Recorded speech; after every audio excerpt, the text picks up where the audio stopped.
about Unit 3, which is mastering dubbing and voiceover. Now, this unit will be split in two parts. The first part that we will talk about today is called dubbing. And the second part, which is voiceover, we will talk about it next week. And in fact, your third activity, okay? You will have fun giving your voice to a clip, okay? So you will put your voice into a clip. Regarding your first two activities, you guys, you did very, very well. I was impressed. It was funny. Some of you have talent to be subtitlers. So if you are thinking in the future to become a subtitler, go for it. Yeah. So let's talk a little bit about dubbing and in general before talking about dubbing specifically. So in audiovisual translation, translation is not just a transfer of a message from one language into another. But in dubbing and voiceover, it goes beyond that. It goes for the art of synchronization. What does synchronization mean? It is when you put the words of another language into the mouth movement of the original actors, okay? So think about these Syrian dubbed Turkish TV series, all right? So you see the lip moving of the original actor, but it's not the Turkish language that goes out, it's the Syrian accent, Arabic accent that goes out. And as much as they can, they try to synchronize the movement of the lips with the words that are translated into Arabic, okay? So this is called the art of synchronization. تناغم طلعت الحكي أو الحكي المدبلج على حركة الشفايف تبع الممثل الأصلي. Dubbing and voiceover are at the center of this dynamic interplay where linguistic precision works with the visual narrative. Audiovisual translation is all about what I see and what I hear, okay? So it's not like the traditional written translation. It's an audio and visual one. So a translator must balance between what goes out, all right, or what they translate for it to go out of the mouth, and how the audience perceive this translation or audio translation, let's say. Because if they see that this translation is not authentic, that I can see that the original actor is actually not speaking this language, so the TV series, the movie, the documentary, whatever I'm watching becomes very dull, okay? It doesn't give me this connection with the movie. So the role of a translator that translates from the source text into the target text is very, very crucial, okay? He or she needs to balance between the translation and the visual act of speaking, okay? So translational, a traditional translation confines itself to textual domain, as we said. Why? Because conventional translation is all about translating, writing down what you translate.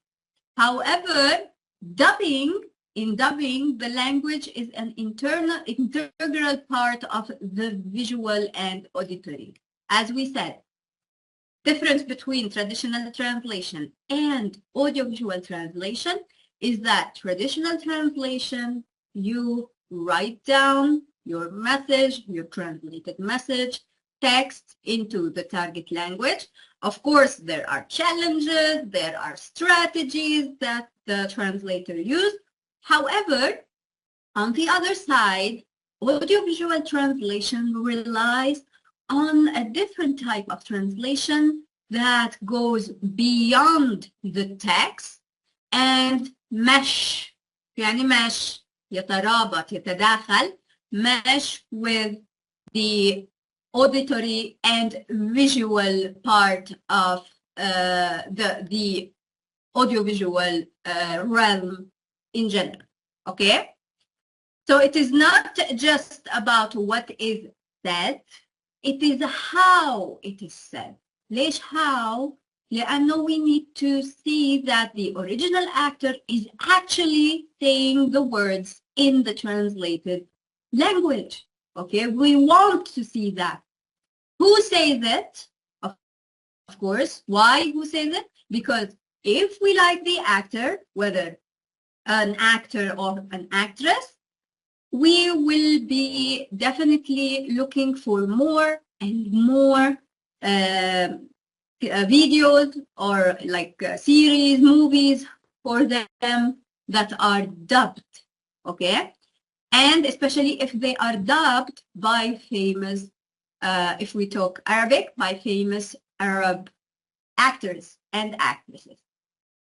And how the visual narrative interlace with the spoken discourse, okay? So it's all about speaking, it's all about hearing, and it's all about looking at what is said, okay?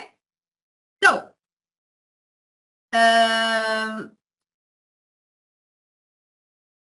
for this, one of the main strategies that translators use when they translate audiovisual material is the adaptation strategy. Yeah, Maisa, can you tell me what do I mean by adaptation? Let's hear.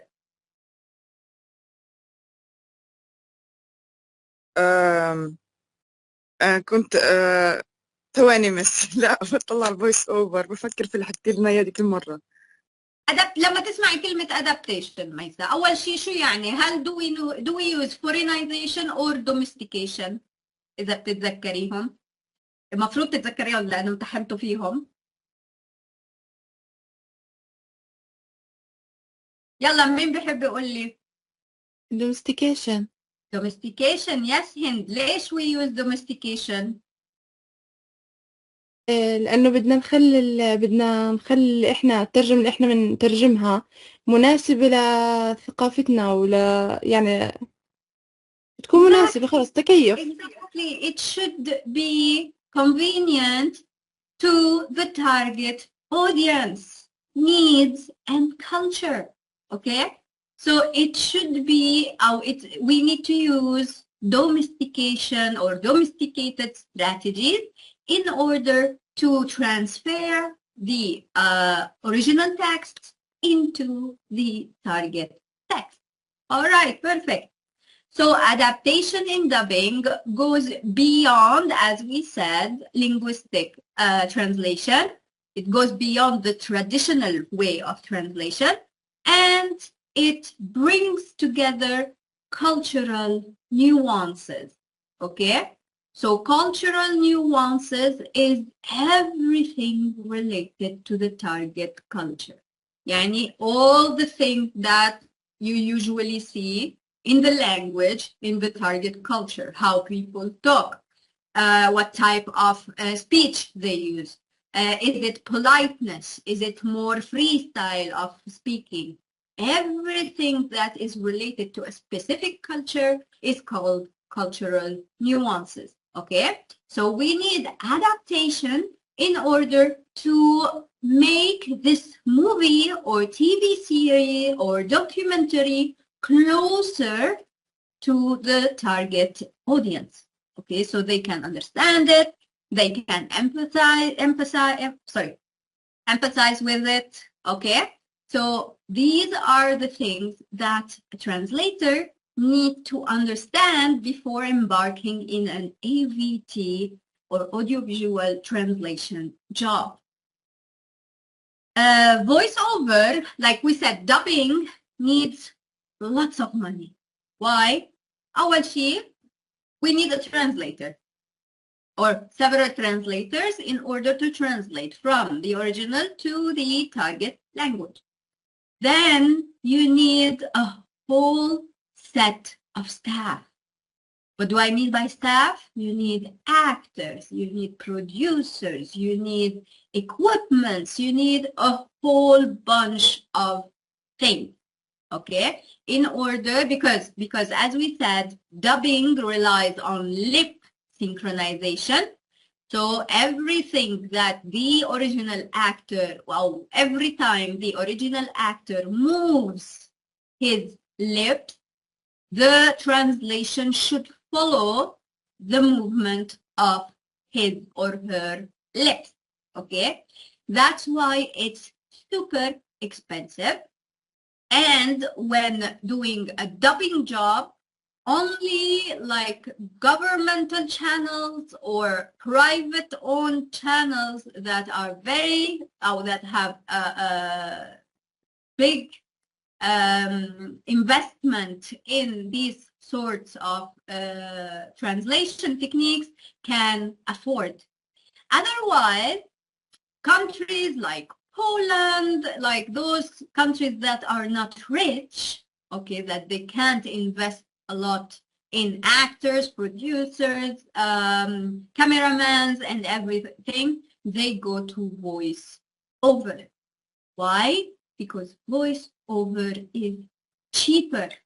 I remember in the 80s and 90s when I used to flip on the channels, I once saw a dubbed movie in the Polish TV channel. It's a TV channel that Poland owns. It's a governmental channel, and the movie was dubbed by only one person. So whether it's a boy, whether it's a girl, whether it's an old man, old woman, they all had the same voice.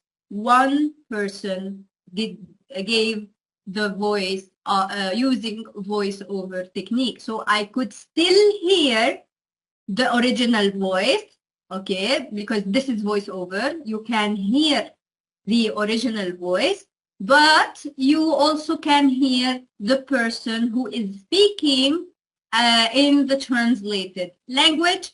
And because it's cheaper, they used only one. Nowadays, voiceover has become more sophisticated, and you can use many more people, okay? And it is used in more than just giving your voice over video or whatever. They go beyond that. They do narratives, they do advertising, they do documentaries, they do other things. And one of the most well-known documentary is on National Geographic Abu Dhabi. You can see and check it. It's about securities in airports, okay? So there they use voiceover, and you can still hear the original soundtrack, the original utterances of the actors or of the people, original people, and you hear over it a voice. But now it's not only one voice, you can hear more voices of girls and boys, and you can still hear the original with the translated voice. Okay? So, difference between dubbing and voiceover. Dubbing relies on lip synchronization. You don't hear at all the original voice of the actor or actresses. And the voiceover, you can still hear the original voice of the people in the documentary, the movie, whatever. But now they have more, they advanced this this type of translation to become more sophisticated. Still cheaper, but more sophisticated. Okay? عرفنا شو الفرق هلا بين الدبينج والفويس اوفر. صبايا معي؟ Good morning, Doctora. Yes, we did. Actually, there's people in TikTok, their content depends on the voiceover in a funny way. Like they bring something like does not relate to what they're saying in Arabic and start saying it. So it brings memories from the early 90s or early 2000s about the voiceover thing. Yeah, exactly. I mean, it was a very popular way and cheaper way of translating into the target language. I remember this very clearly, and we were children of the dubbing era, you know? And it wasn't that much, I mean, it was still an emerging translation technique. And we started actually with Latin American soap operas, like Mexican soap operas. Marimar and Marimar. Yeah, exactly. Maria Mercedes, all of these, yeah, Guadalupe, okay. So it was, and it was dubbed actually in the traditional Arabic language, okay. So اللغة العربية الفصحى. And it was really nice. Yes, it was still emerging, but the dubbers, the people who did the dubbing, were very skilled. Okay, so yes, we could still see that there was room for improvement in terms of lip synchronization, but it was also captivating to see something that was spoken in a language that we didn't know and adapted to the Arabic language. Okay, so these are a little bit of thoughts, small thoughts about dubbing and voiceover. Now, there are some challenges, of course.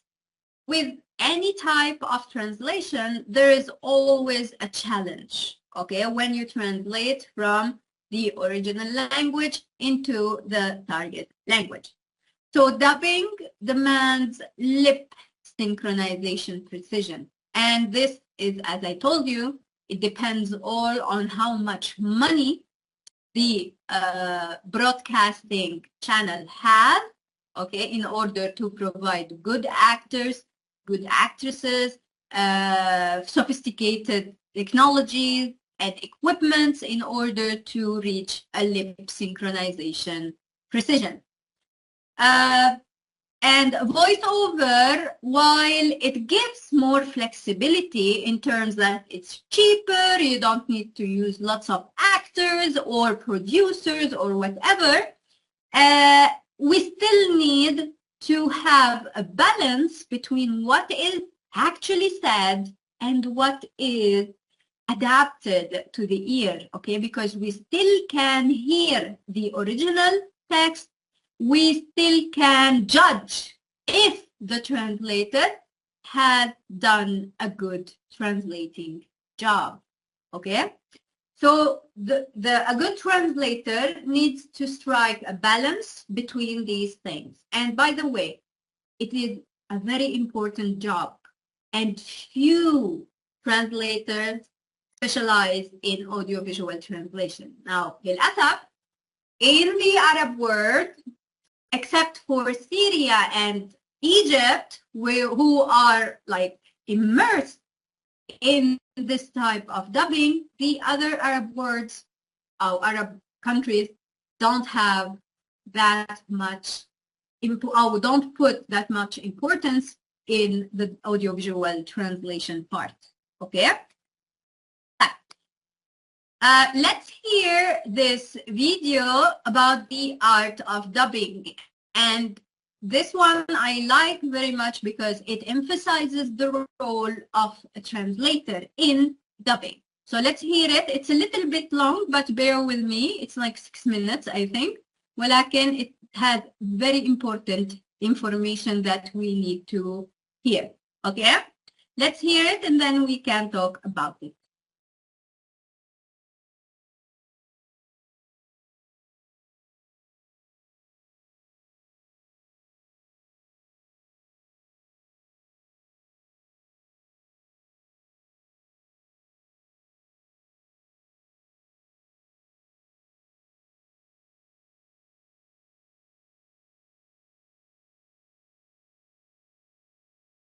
Okay, so this guy is working in a company that does dubbing and voiceover. Okay, so you will hear like sort of propaganda about his company. ولكن he provides lots of information about dubbing and translation.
Okay. So as you see, the process of dubbing is not easy. It's not cheap. It needs time. It needs equipment. It needs well-known actors who are made for dubbing. Okay? So not all the voices can be used in dubbing. There are specific type of voices that can be used in terms of dubbing. All right, so what do you think about dubbing from watching this video, you guys? What do you think? It's a complex process that needs both to be, I think, educated in both cultures, so you can know how to transfer the idea, and the same times you have to match the lip what is it? Synchronization. Synchronization. يعني like if we take like الأسد الملك, the Lion King, how Muhammad Hneidi did, I think he did Timon. Yeah, Yes. it was the it was the best. In English, it's good, but when he brought it to the Arabic with his touch, it was the best. Yeah, it was. I agree with that because Muhammad Hneidi is known for being a good comedian. So since Timon is a peculiar character, he nailed the the voice acting of Timon. Yeah, exactly. Very nicely put, Sahar. All right, good job. So, as we said, the most important thing, or what we start with in the process of translation, in audiovisual translation, especially in dubbing, is called script adaptation. Okay? So we are translating, and now we should adapt this script to the target audience. Hala dubbing, as we said, is, as you saw in the video, is a replacement of the dialogue or the narration or the soundtrack of a foreign or source language into the language of the viewing audience, okay?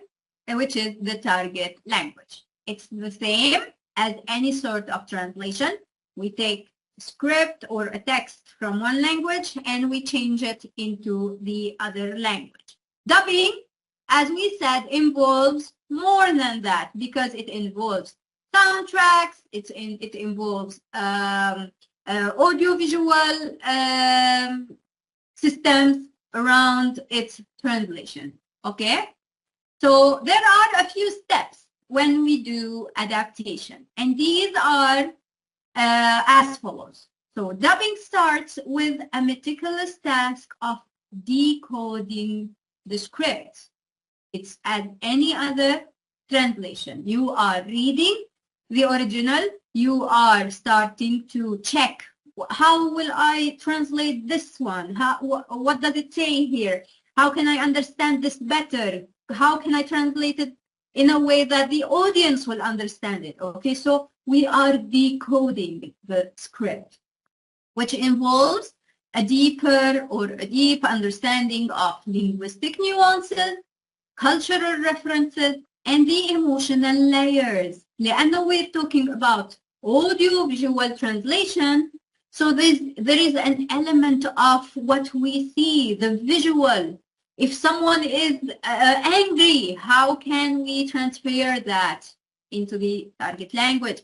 If someone is sad, how can we transfer that for the target audience? Okay, but before we transfer it, how can the translator adapt the script to the voice actor in order for him to understand that here I need to give some a particular emotion? Okay? So these are, this is the first step in adapting a script, decoding the script in terms of linguistic, of cultural references, and of emotion.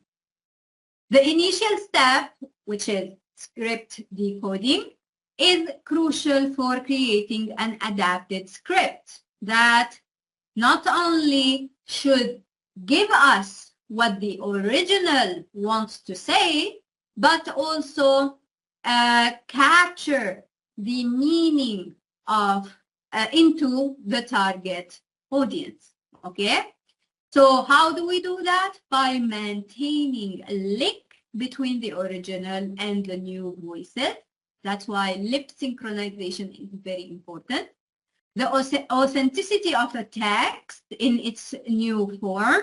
Okay? يعني when I dub or when I translate into the target audience, it should be as if it is the original actors speaking. Okay? يعني it shouldn't show the audience that something is missing, something is not right. I can see that it's fake. No, it should give the audience the sensation that, yes, I'm watching a Turkish actor who is exactly like, for example, I don't know, مين أعطوني اسم ممثل مشهور عربي. I have no idea. مين؟ عادل إمام, for example. I can see Adil Imam in the Turkish guy. Okay? So this is the authenticity of of the text being said by a voice actor, sorry. The synchronization of audible articulatory movement, articulation of the lip movement. So when I speak, I can see that the translated version goes with the lip movement. Understanding cultural context and taboos, if you remember the guy who talked in the videos, he said that we have to adapt. It gives us, dubbing gives us a way to adapt cultural and religious taboos and references. Okay? So adapting humor, idioms, wordplay, all of these are embedded in the original. So how can we translate this into the target language and still keep the authenticity of the translated text? The second thing is recording and mixing. After we do the decoding, which is the translation, we have to think about recording and mixing, as he said, is important between voice actor and sound engineer. يعني a translator translates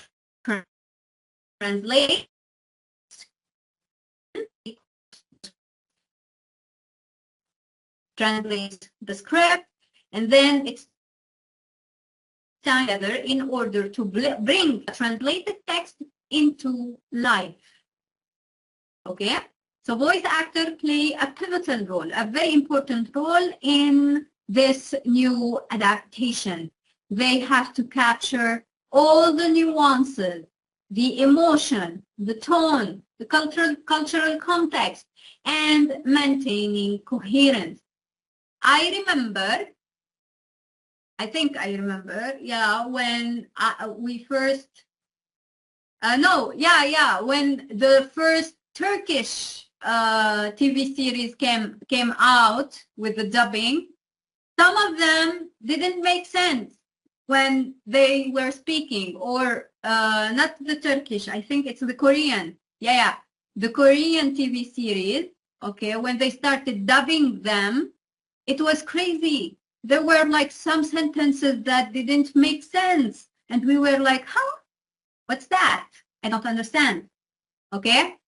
So it should be always coherent when we do a translated text in the dubbing area. The third thing that happens after recording and mixing is the review process. Okay? We review the people who are in charge review the translation, review the acting, review the final product, the final dub product, okay, to see if there is harmony between all of these. Then we talk about quality control. شايفين? Do you see how many steps we have to go through in order to provide a good dubbed TV series, film, documentary, whatever. So quality control highlights the collaboration effort of these people, the translators, voice actors, and sound engineers. Together, they work to produce a sophisticated dialogue or sophisticated dubbed text. Okay? All right. I want you, when you hear this video, to hear the words. All right? Look at the lips. Hear the words, how they are uttered.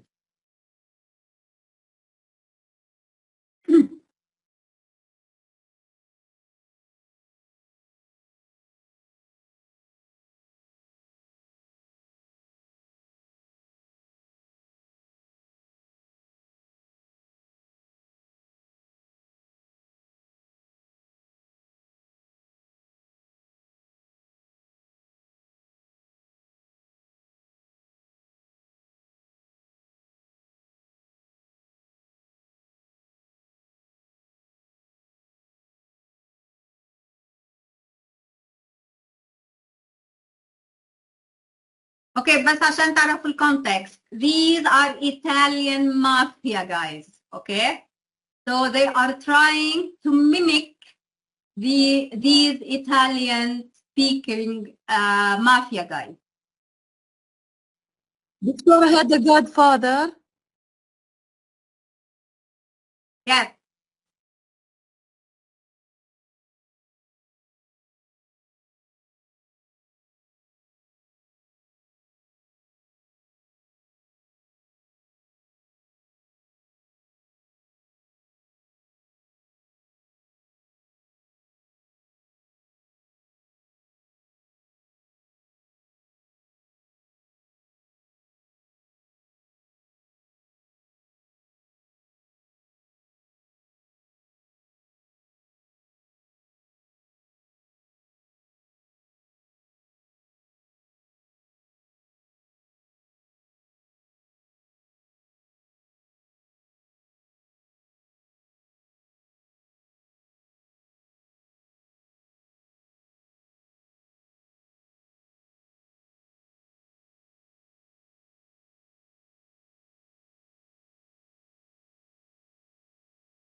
Okay, so what do you think of the voice actors?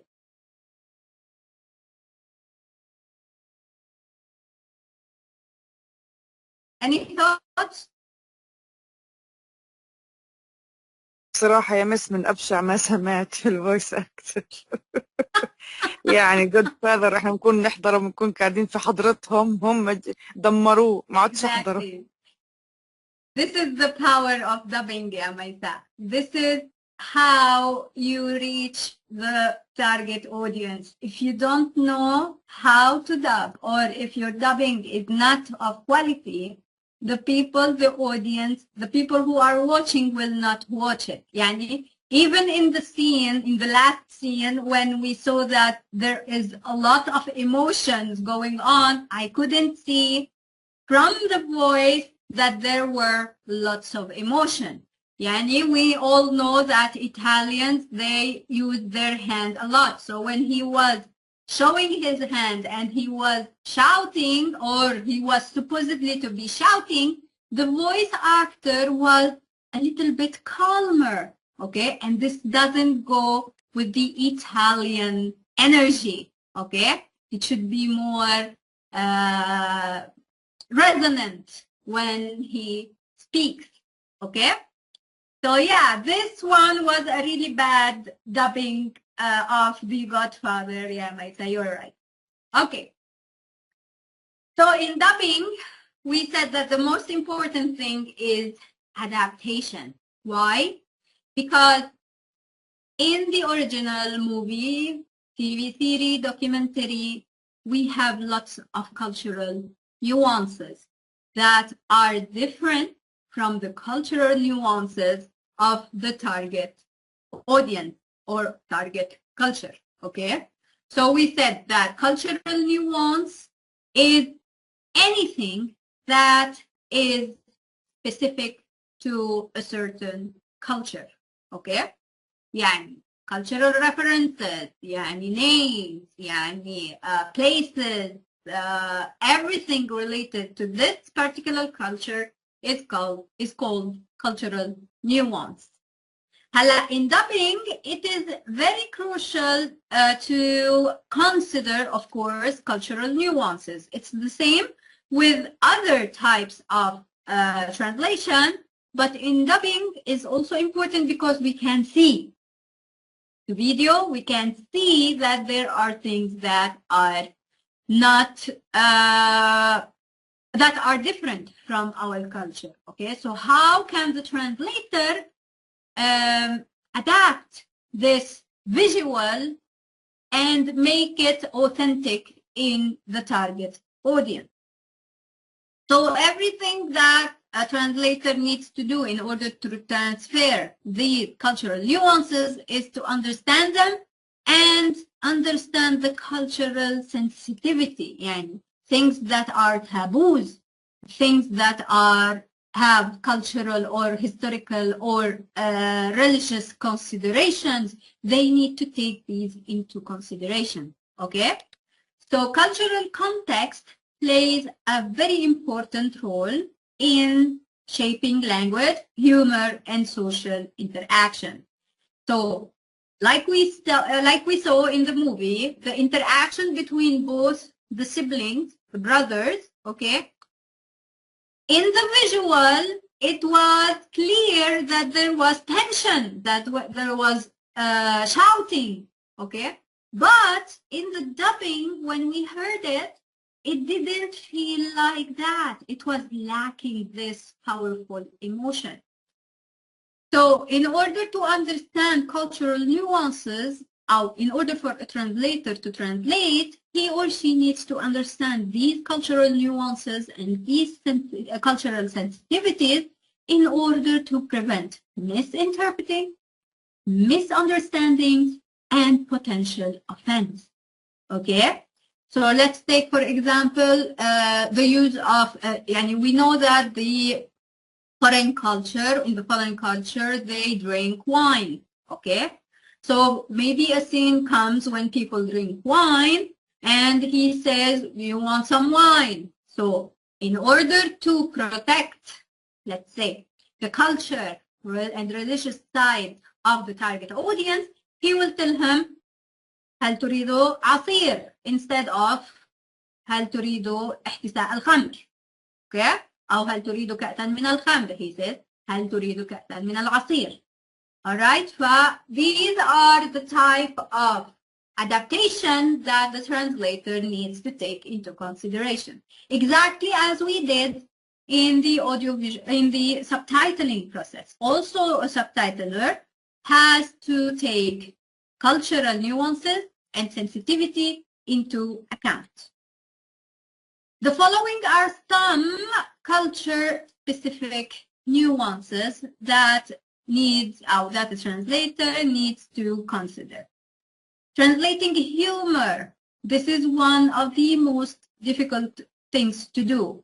Okay, it's easier in dubbing than in subtitling, sorry, because in the subtitling you hear fully the original humor, but when you do the subtitle, it would be somewhat difficult to bring this humor in the subtitle. But in the dubbing, it's easier because you don't hear the original, so you can input your own humor in it. But it has to be synchronized with the lip movement, and it has to make sense in that scene to use a specific kind of humor or an adaptation of the original humor. Same goes for social interaction, okay? So, the Italian, for example, when we saw The Godfather, the Italian society respects its elders to the core. It's like, for example, in the Arabic world, we respect our elders, okay? So it's easy to adapt this social interaction between both culture. And then you have cultural, historic, and religious references, okay? So it will not make sense when dubbing something to use the original reference when the target audience doesn't know what this reference means, okay? Whether it's historic, whether it's religious or cultural. So they have to adapt it to the references of the target language in order for them to understand it, okay? Okay, so here we said that these are some culture-specific nuances to be considered, okay? So the following are some key considerations in maintaining cultural authenticity. So we have while adapting the dialogue, وهذا according to me, Diaz Sintas and Orero, okay? We have cultural sensitivity, so avoiding stereotypes from the original when we adapt it into the culture, okay? يعني مثلا لما نقول all Arabs are lazy. This is a stereotype.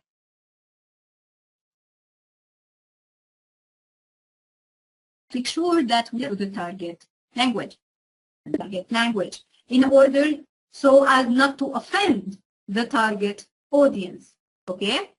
Creative adaptation, and this is very important in dubbing because dubbing is limited by lip synchronization and is limited by the movements and emotions of the visual part. So it is very important to be creative when we adapt the text, the script, the original script.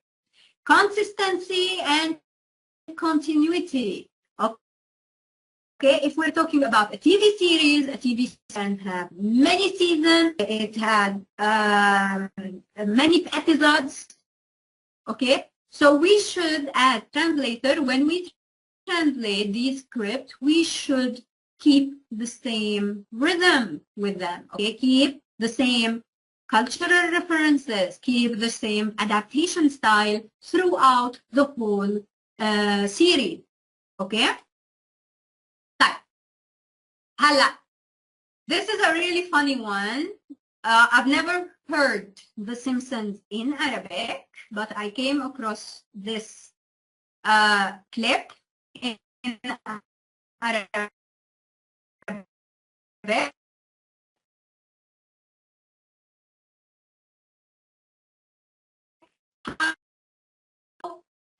The character works with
of the or خلينا نقول narrative. By the way, this is a mix between dubbing and voiceover. The guy, the narrative, the person who is narrating the events uses the voiceover narrative, and Homer uses the dubbing style.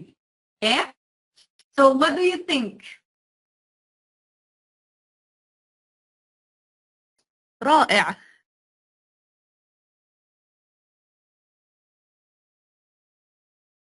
What do you think? استراح صوتك. حلو يا دكتورة، منيح يعني. ايش هو؟ سمعتك سندس، احكي. بحكي منيح الفيديو، منيح الدبلاج، منيح.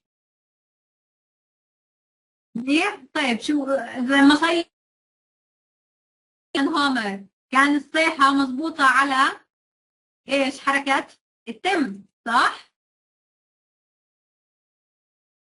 اوكي شكلكم نايمين اليوم يا صبايا. طيب let's continue. Alright, so هو الصوت بقطع، كان we صوت said بتروح وتيجي. الصوت كان بيقطع، كلكم سمعتوا الصوت بيقطع؟ أنا عندي الصوت كان فاصل، هلا إجت صورتك وإجا صوتك، ما كنتش سامعة شيء. النت ضعيف شوي. طيب ممكن. Okay, so the last thing that we will talk about are the dubbing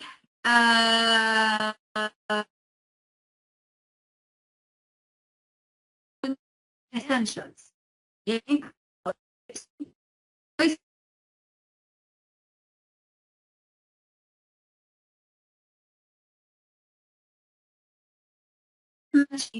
Phonetic, and the first thing is lip synchronization, and this is a characteristic of the dubbing, and it's the synchronization of spoken words with the corresponding mouth movement of the character, whether it's a cartoon, whether it's an actual acting movie or TV series. Lips, when speaking is achieved seamlessly, it enhances the believability of the character. That's why it's very important to match lip sync with what is said in order for the audience to be captivated, okay, by what is said. Draws the audience into the story while ensures that the emotional nuances of the original performance are preserved. يعني لما when Homer screamed and his mouth opened, so we were like, yeah, in Arabic, this is what happened. Okay, the scream was authentic. Achieving accurate lip sync is a complex and meticulous process that requires a deep understanding of language, phonetics, الأصوات, and visual cues. ليش visual cues؟ لأنهم مهمين because we are seeing, so we need to hear at the same time. Okay? Dubbing artists must not only match the timing and rhythm of the original dialogue, but they have to consider nuances of mouth movement, okay? Such as lip rounding, tongue placement, and facial expression. And one actually of the actors who is he is a god in, sorry for the reference, يعني, but he is the god of acting and voice acting is شو اسمه هذا الأسود، الممثل الأسود اللي افتتح دبي، هاي شو اسمه، I forgot his name، اللي بيمثل الله دايما في الأفلام الأجنبية. No, that's not Will Smith. That's the other one. Yeah, the other guy. Oh my God, he's the father. Morgan? Is it? Well, yes, Morgan Freeman. Exactly. Morgan Freeman is the father of all these. Okay, he is an actor that can articulate his words. So he is a very talented actor. And by the way, his voice is always given in the narration, in the voiceover of so many documentaries. So according to Chaum, the following are factors influencing lip sync accuracy. Language structure زي مثلا structure and punctuation, تركيب الجمل والpunctuation بالإنجليزي are very important because they give break, pause, they give the actor the time to put more emotions, for example, okay? Original actor's performance, and this is very important. As we said, a good actor can provide a good dubbing voice. And cultural nuances. دايما لاحظوا انه بنرجع على cultural nuance. يعني هاي من اهم الفاكتورز يلي موجودة في الdubbing. Okay? Okay, look at the lips also in this video. It's very nice. It's very nicely done. I didn't know that the Arab world could dub a very nice anime like this one that good.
Okay.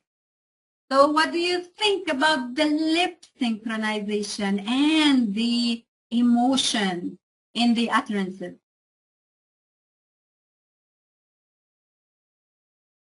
يلا يا صبايا صحصحوا شوي. لا اتس بيرفكت يا مس اكثر من الزمن كثير كثير ظابط. Yes. Yes.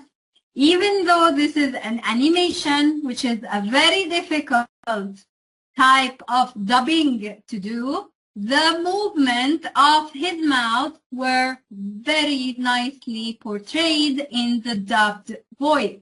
Plus, the dubbed voice was very original. I could feel that this guy was an evil demon, okay, from his voice. So the voice matched the character of this anime, okay? All right. So this is the importance of lip synchronization. Voice matching, as we said, since from the video, I could feel that this guy was an evil guy, okay, from the tone of his voice. So voice matching is essential. It's a selection and adaptation of voices to align with the personalities and characteristics of the original characters. The chosen voices should not only complement the visual appearance, but also capture the essence of the character's personality, emotion, and intention. And this is what I saw when I watched this clip. The following are some consideration in voice matching, voice quality, and timbre. timbre اللي هي الميزة تبعت الصوت. acting style and delivery, and cultural appropriateness. إنه the voice actor, when he spoke these words, they became his. Okay? So as you said, يا Tahar, when الهنيدي dubbed Timon, we felt that Timon was perfect. We felt that no one else than Hinedi could have done Timon. And if someone else did it, we would be, nah, it's not Timon. Okay? Phonetic adaptation. We know that Arabic and English come from different families. Okay, family tree. So each one of them had its own phonetic system that needs to be adapted. So dubbing artists not only focus on the visual cues of the mouth movement, but also delve into the phonetic and rhythmic aspect of the original dialogue. يعني من الكليب اللي شفناه, we could feel when the dubber talked that there was a sort of rhythm when he was talking. It gave us authenticity when we heard the words that were uttered. The following are some aspects of phonetic adaptation. Sound mapping. Sound mapping هاي it's mostly for the dubber. هلا حتقولوا لي شو دخل الترانسليتر في هذا الموضوع. The translator job is very important because when he or she translates the script and does the adaptation, he or she does it for the voice actor. So a translator not only needs to know who is the one giving his voice or her voice, but he needs to adapt it not only to the culture, but also to the dubber itself, or himself, herself, okay? So this is very important. They need to understand how the voice actor sounds. Lip movement simulation. They need to do a simulation of how the original actor will move will synchronize with the lip movement. Rhythm and intonation. Of course, the voice intonation, the rhythm of the words that are said. These are very important when talking about phonetic and rhythmic aspects of adapting the original to the target audience or culture. The last two are lip sync charts. Okay, and these are, yes, Sundus.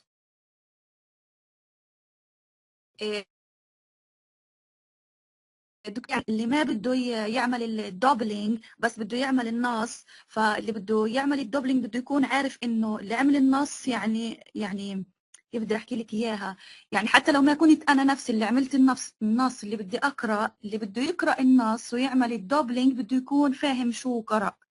هيك قصدي يعني. مش دوبلينج، دبلينج. دبلينج يعني انا مش انا اللي بدي اعمل، لا مش المترجم قصدي، مش المترجم اللي أيوة. بده يعمل الدبلينج، بس المترجم بده يعني بده يحط محله، بده يحط حاله في محل الفويس اكتر يلي بده يعمل الدبلينج، لانه هو اللي عم بيترجم له. فهمتي كيف؟ هو اللي بده يخليه يطلع في هاي الاسلوب الحلو اللي بده يحكي فيه في النهايه. فدور المترجم في الدبلجه والفويس اوفر كثير مهم، عشان هيك كثير قليل مترجمين بيتخصصوا في هذا المجال، لانه it takes time, it takes lots of efforts, and the translator is part of every single step until they reach the start of the recording of the dubbing. Okay? So it's very important that the translator understands what dubbing is. So the following are some content of lip sync charts. I said that lip sync charts are detailed visual aids that map the spoken words. Okay? So the contents of lip sync charts are phonetic breakdown, of course, mouth movement cues, and visual references. And these three are very important when we try, or when the dubber tries to utter the translated script. The last thing is called, or the last thing we will talk about are the software and equipment. As we saw in the first video about the guy who talked about the art of dubbing, we could see that there were rooms full of very sophisticated and up-to-date equipment in the room, okay, for dubbing and voiceover. So this is another important feature of dubbing, which is specialized software and equipment that play a very important role or a very essential role in lip synchronization, okay, into the Arabic, for example. These tools allow dubbing artists to fine-tune the timing and rhythm, lip sync, lip movement, facial cues, okay, these are all important. So these equipments and software help the engineer match to perfection the visual and uttered text, okay? So these are the main parts of dubbing, and this is only part 1 of Unit 3. It has lots of information, but it also provides a good place for translators who want to delve in the realm of audio-visual translation. Okay, you guys? So this is it for today, and thank you for being here. Your next activity, I will give it to you next week when we do voiceover. We will talk about a program called Audacity, and it's a program that you put your voice in the clip, which I will be giving you next time for next activity. Okay? Any question regarding this part of chapter 3 or unit 3? Yes, Sandos? دكتورة في بنقدر على اليوتيوب نشوف على الأوديسيتي إذا في of course. يعني أنا هبعت لكم كمان فيديو on how to use Audacity, but you can go from now and check Audacity. It's a very easy program to use. You only need to click 1, 2, or 3 things, and then you can just record your voice over a specific type لأنه الصراحة ما فهمت من الكتاب لما قرأت الوحدة. ما هو ما حتفهم يعني من الكتاب، بدك تروح تشوف الفيديوز تبعها. يا الكتاب بس إنه كأنه جايد لاين، بس بدك تفهمي أكثر عن الأوداسيتي بدك تحضري فيديوهات عليه. تمام دكتورة، يسلم. All right, you guys. Thank you for being here, and I'll see you next time, inshallah.